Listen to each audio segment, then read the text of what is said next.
As the metaverse matures, it will build real-time voice, emotion, and physical movement tracking into social media.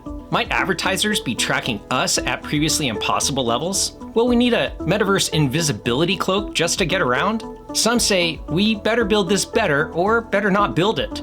I'm Patrick Lynch. Let's jump into the verse.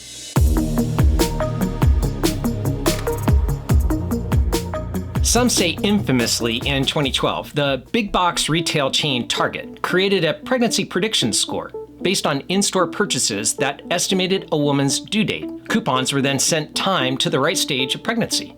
This alarmed some families who learned their teens were expecting before the news were shared with them directly. More recently, Facebook, a company now called Meta, received criticism for algorithms that served ads to emotionally vulnerable teens. Internal reports suggested Facebook can determine when young people are interested in looking good or feeling defeated or overwhelmed, insecure, or even stressed. Professor and researcher Jonathan Haidt and others have shown a relationship between social media use, depression, and suicidal thoughts among teens, especially girls. Former Facebook employee Francine Haugen testified before the U.S. Congress and European Parliament about these practices, flagging internal discussions of Instagram's toxicity for teens. This will likely result in new regulation and transparency for governance on social media platforms. After all, Web 2.0 social media companies are essentially advertising platforms seeking to maximize engagement and boost ad revenues while entertaining and engaging users. Greater personalization, the right message at the right time, drives sales. Some customers are delighted when a company knew just what they wanted. Others think it is inappropriately creepy that a company might know them better than they know themselves.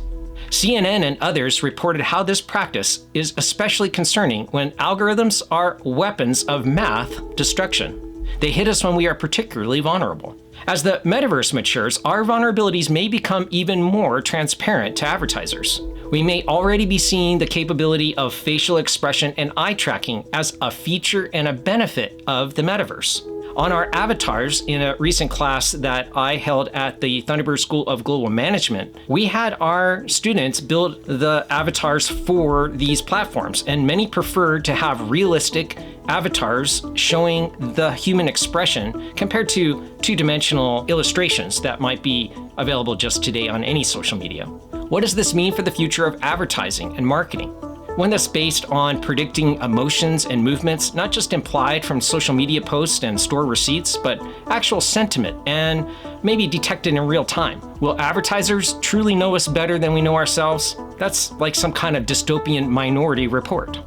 Recently, at a conference held in Austin, Texas, South by Southwest, there was a panel that considered changing this perspective.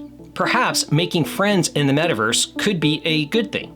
This is a place where people might feel more connected to others than they do now. Perhaps we can build a new kind of community and connection in social, emotional ways that were previously impossible.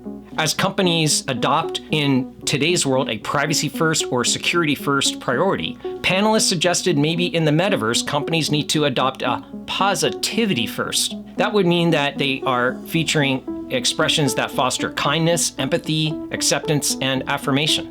Another panel at South by Southwest focused on how the metaverse can rebuild society, but better. Metaverse content creators may have greater rights and privileges to their own designs. This may mean that content that's shared in the metaverse could power new kinds of relationships with customers, and companies may consider adding genuine value to their customers' lives rather than merely acting on vulnerabilities. As executives and policymakers, we likely have an outsized responsibility to intentionally approach designing the metaverse with the purpose of helping to foster better human connections and relationships. As the metaverse develops, it will be critical for us to ask, what can we do to ensure that these new immersive experiences are as good or possibly better than what we have today? So, what's your perspective? Is metaverse technology an opportunity to use the collection of physiological responses, movements, and potentially even our emotions in a positive way? What challenge does this represent when we are data mining on those kinds of insights to understand our customers and our employees?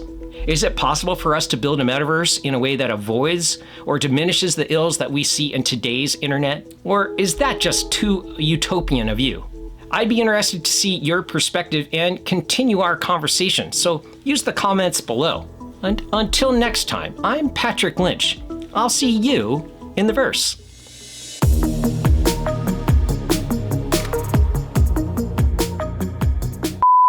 All right. This is Into the Verse, post 4, take 2.